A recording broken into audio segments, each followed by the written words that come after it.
नमस्कार। वर्मा स्टोरीज में आपका स्वागत है। मैं हूं आपका दोस्त विवेक वर्मा। बचपन से ही हमें एक बात बहुत गहराई से सिखाई जाती है। सदा सत्य बोलो, सत्य ही ईश्वर है और झूठ बोलना सबसे बड़ा पाप है। हमने हर किताब में यही पढ़ा है और हर ज्ञानी से यही सुना है। लेकिन क्या हो अगर आपका बोला गया एक सच किसी निर्दोष की जान ले ले? क्या हो अगर आपका एक सच किसी का बसा बसाया घर उजाड़ दे, किसी बेटी की डोली उठने से पहले ही उसकी अर्थी सजा दे?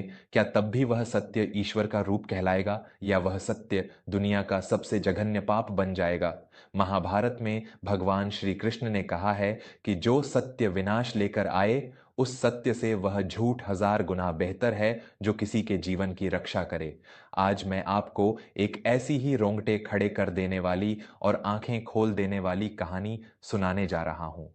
यह कहानी है त्रिलोकपुर गांव के एक ऐसे इंसान की जिसे अपने सत्यवादी होने का बहुत बड़ा अहंकार था, और एक ऐसे बूढ़े सन्यासी की जिसने उसे सिखाया कि दुनिया में वो दो जगहें कौन सी हैं जहां सच बोलना पुण्य नहीं बल्कि ऐसा महापाप है जिसकी सजा नरक में भी नहीं मिलती। तो चलिए धर्म और कर्म के इस सबसे गहरे रहस्य में प्रवेश करते हैं। त्रिलोकपुर गांव में सुधीर नाम का एक व्यक्ति रहता था। सुधीर गांव का सबसे पढ़ा लिखा और संभ्रांत आदमी माना जाता था। उसकी एक ही खासियत थी जिसके लिए वह पूरे गांव में मशहूर था। वह कभी झूठ नहीं बोलता था। सुधीर को अपने इस सत्यव्रत पर बहुत घमंड था। वह अक्सर सीना चौड़ा करके कहता था, चाहे आसमान फट जाए या धरती दरक जाए, सुधीर के मुंह से कभी झूठ नहीं निकलेगा। सत्य ही मेरा धर्म है। लेकिन सुधीर के इस सत्य में दया या संवेदना बिल्कुल नहीं थी। वह यह नहीं देखता था कि उसके सच बोलने से किसी को कितनी चोट पहुंच रही है। उसकी पत्नी निर्मला अक्सर उसे समझाती थी, सुनिए, सच बोलना बहुत अच्छी बात है, लेकिन जिस सच से किसी का घर टूट जाए या किसी की इज्जत नीलाम हो जाए, वह सच एक नंगी तलवार की तरह होता है। कभी कभी मौन रह जाना भी धर्म होता है। लेकिन सुधीर अपनी पत्नी की बातों को मूर्खता कहकर टाल देता था। उसी गांव में कैलाश नाम का एक बहुत ही सीधा साधा और नेक इंसान रहता था। कैलाश की एक बेटी थी, छाया। छाया पूरे गांव की लाडली थी। कैलाश ने अपनी पत्नी के निधन के बाद अकेले ही बड़े लाड प्यार से छाया को पाला था। जब छाया 22 वर्ष की हुई तो कैलाश ने पास के गांव में एक बहुत ही अच्छे और संस्कारी परिवार में उसका रिश्ता तय कर दिया। घर में शादी की तैयारियां जोर शोर से चल रही थीं। पूरे गांव में खुशी का माहौल था। शादी वाले दिन जब बारात आई तो सभी लोग खुशी खुशी बारातियों का स्वागत कर रहे थे। विवाह की रस्में शुरू होने ही वाली थीं कि तभी दूल्हे के पिता, जो पुरानी सोच के व्यक्ति थे, उन्होंने भरी सभा में पूछ लिया, कैलाश जी, हमने सुना है कि आपके खानदान में कभी किसी को कोई गंभीर बीमारी नहीं रही है। हमारी बहू बिल्कुल शुद्ध और आपके ही कुल के खून से है ना? कैलाश ने हाथ जोड़कर मुस्कुराते हुए कहा, जी समधी जी, मेरी छाया मेरे ही कुल का दीपक है, आप निश्चिंत रहें। सब कुछ ठीक चल रहा था, लेकिन वहां सुधीर भी मौजूद था। सुधीर को एक ऐसा राज पता था जो गांव में केवल 2-3 पुराने लोग ही जानते थे। राज यह था कि छाया कैलाश की सगी बेटी नहीं थी।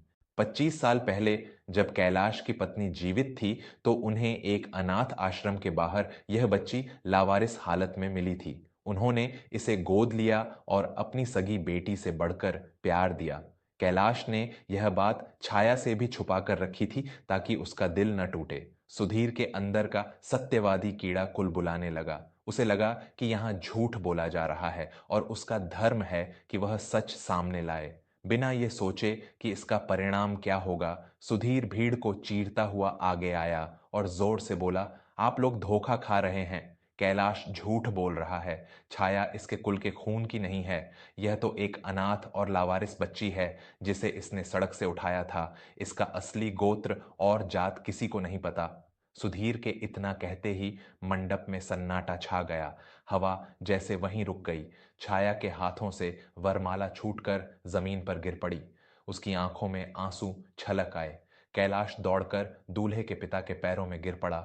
समधि जी, यह सच है कि मैंने इसे गोद लिया है, लेकिन मैंने इसे अपने खून से सींचा है। इसके संस्कार किसी से कम नहीं हैं। कृपया मेरी बेटी का घर मत उजाड़िए।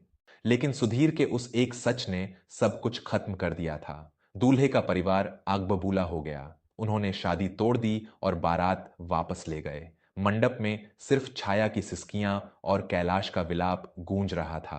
पूरा गांव सुधीर को धिक्कार रहा था, लेकिन सुधीर सीना तानकर खड़ा था। उसने कहा, मैंने जो किया धर्म के लिए किया, मैंने झूठ का पर्दाफाश किया है। सत्य हमेशा कड़वा होता है।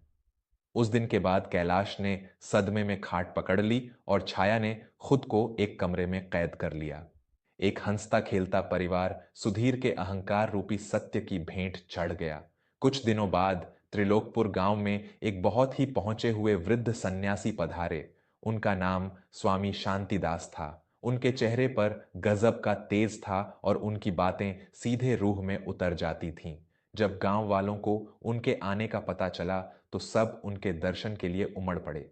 सुधीर भी अपनी सत्यवादिता का बखान करने स्वामी जी के पास पहुंचा। सुधीर ने स्वामी जी के सामने बैठकर बड़े गर्व से कहा, महाराज, इस कलयुग में हर कोई पापी है, लेकिन मैंने आज तक कभी झूठ नहीं बोला। हाल ही में मैंने एक विवाह में सत्य बोलकर एक परिवार को धोखे से बचाया है। मुझे तो लगता है कि मेरे इस सत्यव्रत के कारण मुझे सीधे स्वर्ग मिलेगा। स्वामी शांतिदास ने अपनी गहरी और शांत आंखों से सुधीर को देखा। वे उसकी आंखों में छिपे अहंकार को पढ़ चुके थे। उन्होंने सुधीर से कहा, सुधीर, सत्य और अहंकार में बहुत बारीक अंतर होता है। कल सुबह तुम मेरे साथ जंगल के उस पार वाले आश्रम में चलना। मैं तुम्हें दिखाना चाहता हूं कि तुम्हारा सत्य ईश्वर का रूप है या यमराज का।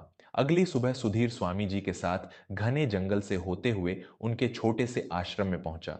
आश्रम बहुत ही एकांत और शांत जगह पर था। दोपहर का समय था। स्वामी जी और सुधीर कुटिया के बाहर बैठे थे, तभी अचानक झाड़ियों में हलचल हुई। वहां से एक कमजोर और गर्भवती स्त्री दौड़ती हुई आई। उसके कपड़े फटे हुए थे और वह बुरी तरह हाँफ रही थी। उसका नाम सुमित्रा था। सुमित्रा दौड़कर स्वामी जी के पैरों में गिर पड़ी और रोते हुए बोली, स्वामी जी, मेरी रक्षा कीजिए। पीछे पहाड़ के डाकू भैरव और उसके आदमी मेरे पीछे पड़े हैं। उन्होंने मेरे पति को मार दिया है और अब वे मुझे और मेरे अजन्मे बच्चे को मारना चाहते हैं। कृपया मुझे कहीं छुपा लीजिए, वरना वे मुझे जिंदा नहीं छोड़ेंगे।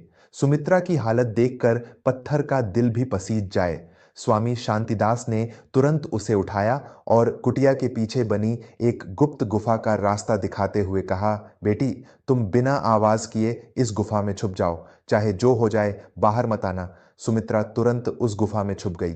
सुधीर यह सब देख रहा था। उसे समझ नहीं आ रहा था कि स्वामी जी क्या करने वाले हैं। तभी घोड़ों की टापों की भयानक आवाज गूंजी। डाकू भैरव अपने 4 खूंखार आदमियों के साथ वहां आ पहुंचा। उनके हाथों में नंगी और खून से सनी तलवारें थीं। भैरव की लाल और खौफनाक आंखों ने स्वामी जी और सुधीर को घूरा। भैरव अपनी भारी आवाज में चिल्लाया, ए बूढ़े सन्यासी, हमने एक गर्भवती औरत को इस तरफ आते देखा है। अगर तुझे अपनी और इस आदमी की जान प्यारी है तो सच सच बता दे कि वह औरत कहाँ गई है। अगर झूठ बोला तो तुम दोनों के सिर धड़ से अलग कर दूंगा। भैरव की तलवार देखकर सुधीर के पसीने छूटने लगे।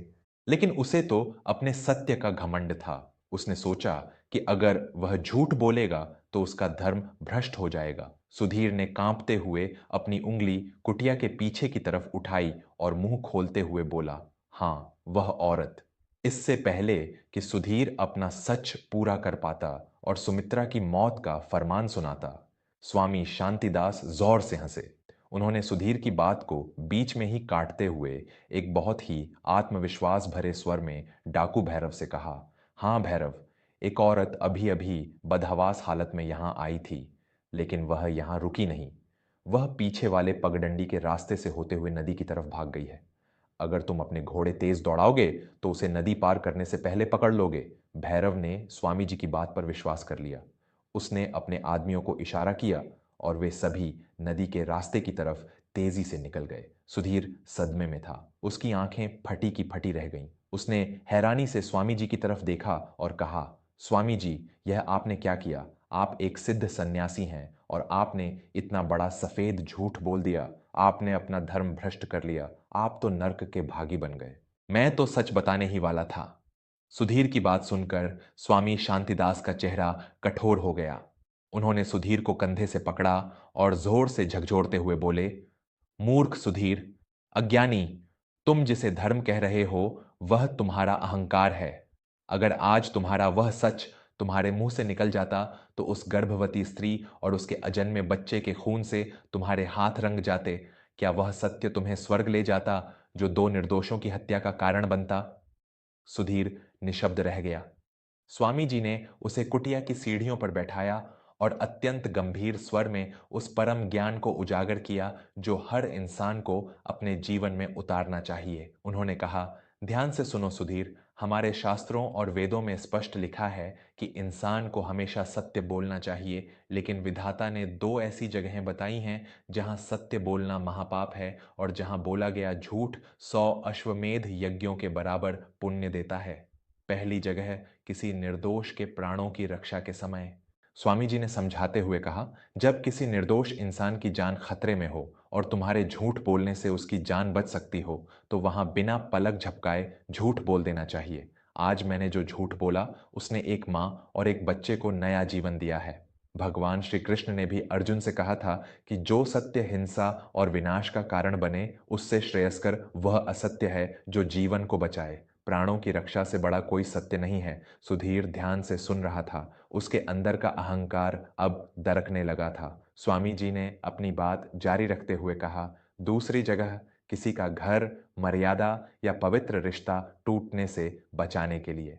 स्वामी जी की आंखें अब सुधीर के पार देख रही थीं। अगर तुम्हारे किसी सच से किसी परिवार का विनाश हो रहा हो, किसी का बसा बसाया घर उजड़ रहा हो, किसी बेटी का सुहाग छिन रहा हो और उस सच को छुपा लेने से किसी का कोई नुकसान न हो रहा हो, तो वहां सत्य बोलना सबसे बड़ा पाप है। तुमने कैलाश और छाया के साथ क्या किया? तुमने अपना सीना चौड़ा करने के लिए एक ऐसी बेटी का घर उजाड़ दिया जिसने आज तक किसी का बुरा नहीं चाहा था। क्या तुम्हारे उस सच ने किसी का भला किया? नहीं, उसने सिर्फ तुम्हारे अहंकार को संतुष्ट किया और एक पिता की आत्मा को मार दिया। स्वामी जी के एक एक शब्द सुधीर के सीने में तीर की तरह चुभ रहे थे। उसे अब समझ आ रहा था कि उसने कितना बड़ा अनर्थ किया है। स्वामी जी ने अंत में कहा, सत्य वह नहीं होता जो केवल शब्दों से निकलता है। सत्य वह होता है जिसके पीछे की भावना पवित्र हो। जो सत्य निर्माण करे, जो सत्य जोड़े, जो सत्य जीवन दे, वही असली धर्म है। और जो सत्य विनाश करे, जो सत्य घर तोड़े, जो सत्य किसी की जान ले ले, वह सत्य नहीं बल्कि एक शैतान का हथियार है। तुमने सत्य को अपना आभूषण नहीं, अपनी तलवार बना लिया था सुधीर। सुधीर अब अपने आंसुओं को रोक नहीं पाया। वह फूट फूट कर रोने लगा। वह स्वामी शांतिदास के पैरों में गिर पड़ा।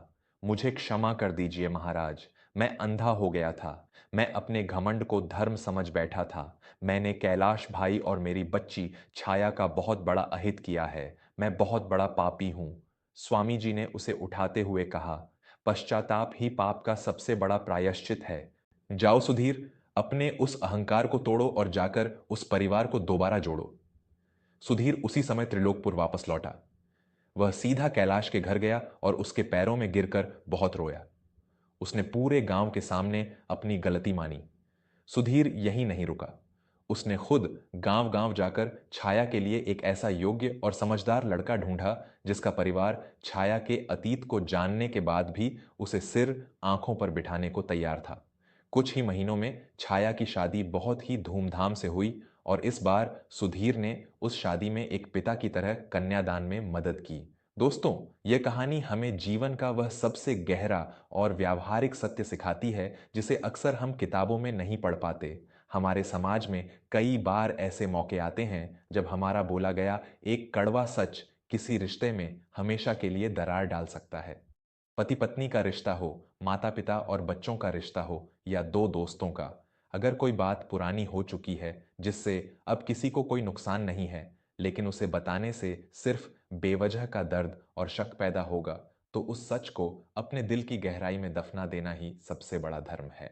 परिवार को जोड़ कर रखना, किसी के सम्मान की रक्षा करना और किसी की जान बचाना, यह दुनिया के किसी भी किताबी सत्य से बहुत ऊपर है। अगली बार जब आप कोई ऐसा सच बोलने जाएं जिससे किसी की जिंदगी में भूचाल आ सकता है, तो एक बार खुद से यह सवाल जरूर पूछिएगा कि क्या मेरे इस सच से किसी का भला होगा, या मैं सिर्फ अपना मन हल्का करने और खुद को सच्चा साबित करने के लिए किसी की दुनिया उजाड़ने जा रहा हूं। आपको यह कहानी कैसी लगी? क्या आपने भी कभी अपनी जिंदगी में महसूस किया है कि काश उस वक्त कोई झूठ बोल दिया होता तो आज कोई अपना हमसे दूर ना होता? अपने विचार और अपने अनुभव नीचे कमेंट में लिख कर जरूर साझा करें। अगर स्वामी शांतिदास की इस सीख ने आपके दिल को छुआ है तो इस कहानी को अपने दोस्तों और परिवार के हर सदस्य के साथ जरूर साझा करें ताकि वे भी जीवन के इस परम ज्ञान को समझ सकें। वर्मा स्टोरीज के इस सफर में मेरे साथ जुड़े रहने के लिए आपका बहुत बहुत धन्यवाद। मैं विवेक वर्मा अब आपसे विदा लेता हूं। रिश्तों की कद्र कीजिए, अपनों का घर टूटने से बचाइए और हमेशा उस धर्म का पालन कीजिए जो जीवन को सुंदर बनाए। खुश रहिए, सुरक्षित रहिए। नमस्कार।